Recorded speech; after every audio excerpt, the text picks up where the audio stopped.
How to see other people's best friend list on Snapchat Plus.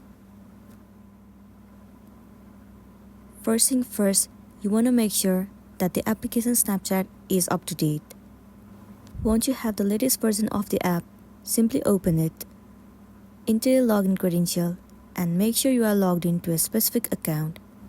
Once you have been logged in, it will land you on this page.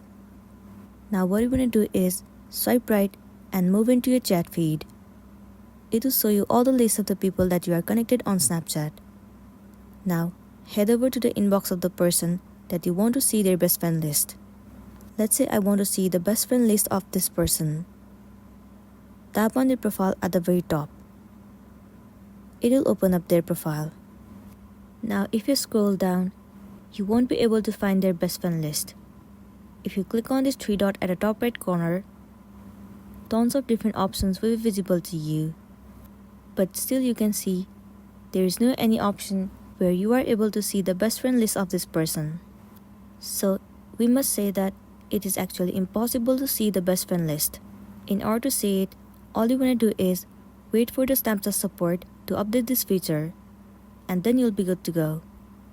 So that's all for today, and this is simply how you can see best friend list on Snapchat Plus. Make sure to smash the like button and consider subscribing if you found this video helpful. We'll see you in the next one.